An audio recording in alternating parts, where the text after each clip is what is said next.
My name is Mark Boland. I'm the Teagasc Agricultural Catchments Programme Advisor in the two Wexford catchments, Castledockrell and Ballyconnew. Hi, I'm Doyle. I'm from a place called Castledockrell in North Wexford. Joe is a mixed enterprise farmer. He's dealing with tillage and dairy, and we'll hear from Joe in a bit. But at the moment we're out on farm here in October, and it's coming towards the quieter end of the season, especially on the tillage side. So we're just having a look around today to see what's going on the farm.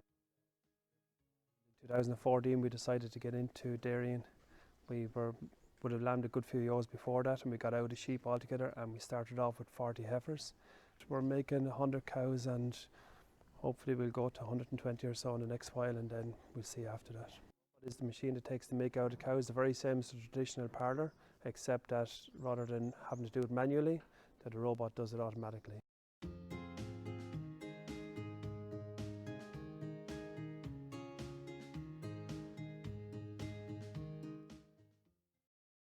Cows milk themselves. They can make, their average in the moment making roughly around 2.4 times. They're only allowed to go into the robot. They can go in as often as they want, but they're only milked at intervals of 6 hours. So they get so used to it, the cows are very calm and they just work away themselves. Each robot will make 65 cows easily enough. 4 or 5 cows will make every hour, 24 hours. It never stops. It's just some cows come in routine during the night, and it's just different times like too. So it works well. The cows go out, the cows come back in. There's no doubt about it that the nuts in the robot is what really attracts them to it, and they're never an issue, very seldom. When you start off with cows, put them into it for the first time, you probably have to go collect them for the first 2 or 3 days, but after that they get so used to it, they just do it in their own time. As you can see from the cows you see later on, they're very relaxed altogether.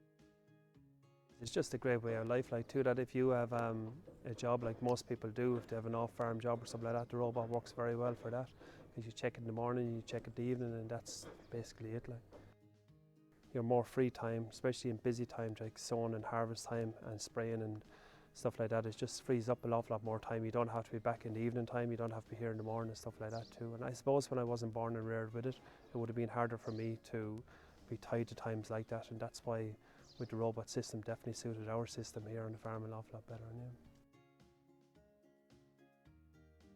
Yeah. And it will just tell you an awful lot about cow. It'll give you, you'll always know if there's some issue with the cow. Cell count is there, any issue with lameness, anything like that at all. The health is very good that way. It can, for somebody who had very little experience in dairy, it definitely taught me an awful lot more because I knew very little about cows.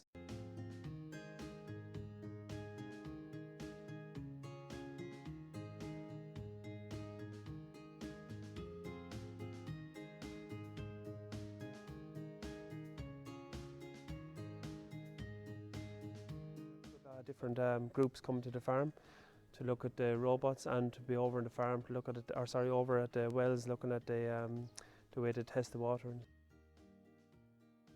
Oh, sure, without a doubt, water quality and environment are the two most important things in agriculture at the present moment. The Agricultural Catchments Programme, we've got into it around 2009, and it has definitely changed our way of looking at farming and completely.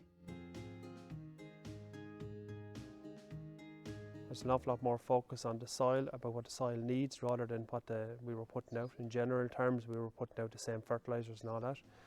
But since the catchment came along, we put an awful lot more focus onto the results of soil sampling, and it has made an awful difference to the way we farm. And I think that's one of the most important things is for people to understand. I think that farmers in general would see the very same thing, like that the environment is more important than anything else. And I think that a lot of farmers are starting to definitely look at it that way anyway too, how important it is, because if you don't have clean water and fresh water, you're at naught.